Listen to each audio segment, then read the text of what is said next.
Yo halo semuanya, balik lagi bersama gue Mande dalam konten belajar tentang apapun, dari manapun dan kapanpun. Gimana kabar kalian pada hari ini? Semoga kalian selalu diberikan kesehatan, dilancarkan rezekinya, dan terus diberikan berbagai macam kebaikan di dalam kehidupan kalian. Amin. Pada konten belajar bareng kali ini kita akan belajar dari berbagai macam fenomena yang ada di internet, sosial media, ataupun media konvensional. Dimana topik pembahasannya yaitu adalah kenapa sih banyak konten-konten yang kontroversial, konten-konten yang goblok gitu ya, konten-konten yang sampah itu justru angkanya lebih gede dibandingkan konten-konten yang lempeng-lempeng aja. Sebagai contoh di sini gue mau bahas seperti misalnya Timothy Ronald gitu ya. Tuh dulu dia nyenggol komunitas game, habis itu nggak lama nyenggol komunitas bola, dan yang terakhir dia nyenggol komunitas gym tuh. Semua hal-hal kontroversi yang dia omongin itu rame. Atau contoh lainnya dari live streamer goblok sampah yang tiada duanya yaitu Big Mo, dimana beberapa momen dia itu entertainingnya terlalu over gimmick gitu ya. Akhirnya ya kelihatannya goblok,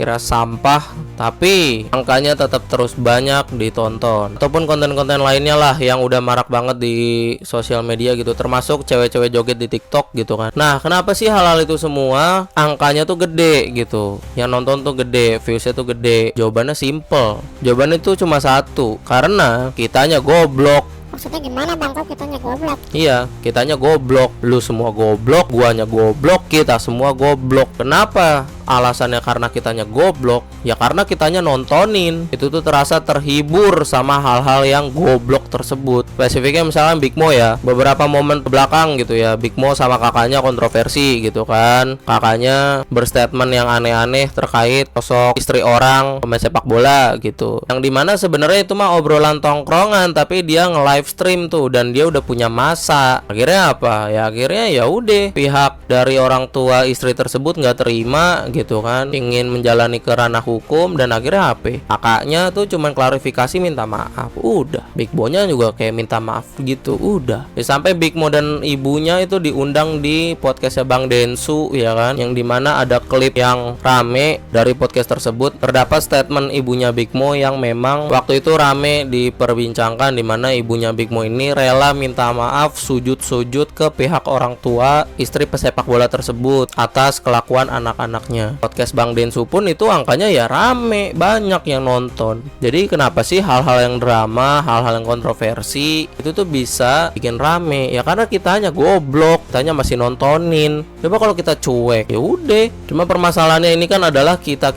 ini masih nontonin orang-orang kayak Big Mo misalkan. Podcast Bang Densu pun gue penasaran, saking gue kayak udah kontranya banget nih sama nih orang gitu ya. Gue penasaran untuk nonton podcastnya, tapi gue nggak kuat. Akhirnya gue nggak sampai habis, paling cuma 5 menit atau 6 menit gitu. Akhirnya udah gue nggak nonton lagi. Karena apa? Ya karena gue tahu si Big Mo ini, orang-orang kayak Big Mo ini itu di-create, itu tidak alamiah begitu, tidak alamiah gobloknya, tidak di-create. Jadi biar lebih simpelnya adalah dia itu pura-pura goblok biar dapat attention dari kita semua, dari lulu pada yang nontonin. Akhirnya dari hal-hal goblok yang dia tampilin rame karena ada yang nonton. Apakah dia akan berhenti? Ya tidak, dia akan terus goblok dan goblok karena itu brandingannya. Coba kalau kalian semua lu pada gitu ya, agak nontonin tuh orang-orang kayak Big Mo, apakah masih mau dia over pride kayak sosok goblok gitu? Hah? Apa dia bakal konsisten tuh menjadi kayak gitu? Enggak, itu semua gimmick, semua create, itu semua di brief. Contohnya kayak waktu sama Bintang Emon tuh ya. Waktu sama Bintang Emon tuh, Bintang Emon kesel banget sama dia karena kelakuannya tuh udah over banget. Nah, netizen pada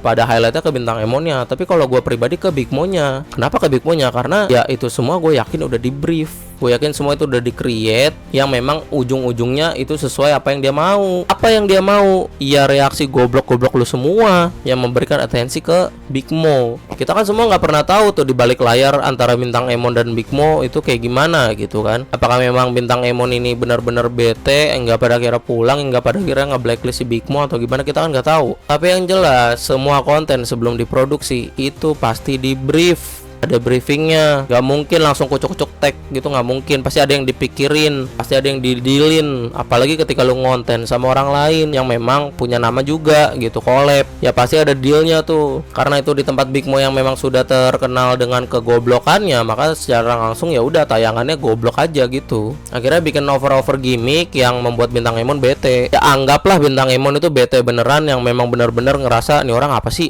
banget sih gitu, freak banget sih gitu. Tapi kan secara tidak langsung usaha Big Mo nya berhasil, dapat atensi, dapat perhatian dari lu semua. Kenapa dia sampai sebegitunya? Karena angka di sosial media, YouTube, TikTok, IG itu angka jauh lebih penting dari isi kontennya. Platform-platform ini, YouTube, IG, TikTok, ya apapun itu, ya bahkan media konvensional dari TV, itu tidak penting seberapa bagusnya konten lu, tidak penting seberapa edukasi konten lu, tidak penting seberapa informatif konten lu. Yang dipentingin adalah angka. Semakin angkanya besar, maka platform-platform ini semakin senang. Kejar rating namanya tuh. Sesimpel gini deh, lu scroll ke website film, lu scrolling aja, terus ada film yang ratingnya tinggi. Itu kan secara nggak langsung lu kayak percaya bahwasanya filmnya tuh bagus. Pas lu tonton ternyata filmnya sampah, tapi kok bisa ratingnya tinggi? Nah itu kenapa? Jadi ya orang-orang kayak Big Mo yang memang mengontenkan hal-hal goblok biar viral, biar rame, biar angkanya terus banyak gitu ya. Ya tujuannya buat apa? Ya buat AdSense lah, apalagi nya buat duit.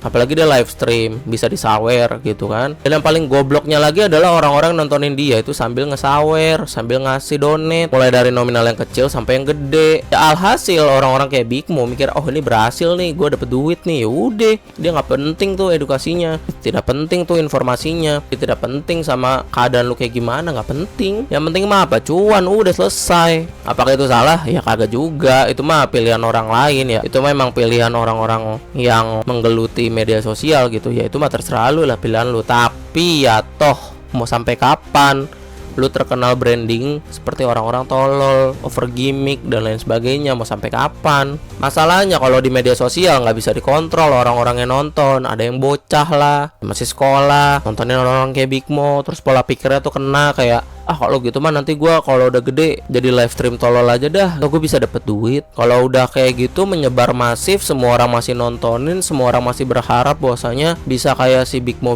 ini yang tolol tapi dapat duit. Akhirnya apa nanti ujung-ujungnya? Semua media sosial itu kebanyakan konten-konten yang sampah, kebanyakan sosok-sosok yang sampah, sosok-sosok yang cuman ngejar numbers tapi kagak ngejar value. Apakah boleh? Ya kalau dari point of view kreator ya terserah lu itu mah. Tapi masalahnya dampak ke semua orangnya ini kayak gimana nantinya? Kalau nanti tampilan beranda sosmed itu isinya orang-orang goblok semua, ya udah, lu jangan ngamuk kalau misalkan, lah ini kenapa ya konten edukasi nggak ada yang rame? Ya nggak ada yang nonton masalahnya. Jangan masih protes tuh kayak TikTok gua kenapa ya isinya joget-joget cewek doang ya? YouTube gue isinya orang-orang sampah doang ya, kenapa ya? Aduh, kontroversi setiap hari, kenapa ya? Ya karena banyak yang nontonin, angkanya gede, ya kan? Ya hak YouTube, IG atau TikTok terus memberikan ke lu semua. Akhirnya dampak panjangnya adalah ya banyak orang-orang pinter memang berkurang akhirnya. Akhirnya nanti dunia ini isinya orang-orang tamak ngejar duit, ngejar angka doang. Agak ada memang orang-orang yang berkemanusiaan, orang-orang yang memang peduli sama pendidikan, orang-orang yang peduli sama kecerdasan bangsa, kemajuan bangsa tuh nggak ada. Ya udah isinya begitu semua, entertaining tolol. Tapi apakah entertaining nggak boleh? Ya boleh. Caranya jangan tolol, gitu aja. Ya mungkin konten gue pada hari ini gitu aja. Jadi pesan gue untuk kalian semua adalah, umpama memang beranda sosmed kalian ingin isinya adalah hal-hal daging semua, maka biasakan diri untuk nonton yang daging-daging dari siapapun itu. Tontonin orang-orang kayak gitu. Skip tontonan yang memang seperti Big Mo ini. Semakin lo tonton orang-orang kayak Big Mo, ya semakin banyak muncul konten-konten kayak Big Mo, dan semakin banyak hal-hal sampah beredar di sosmed lu. Ya gitu aja, sampai jumpa di konten gue selanjutnya. Salam positif.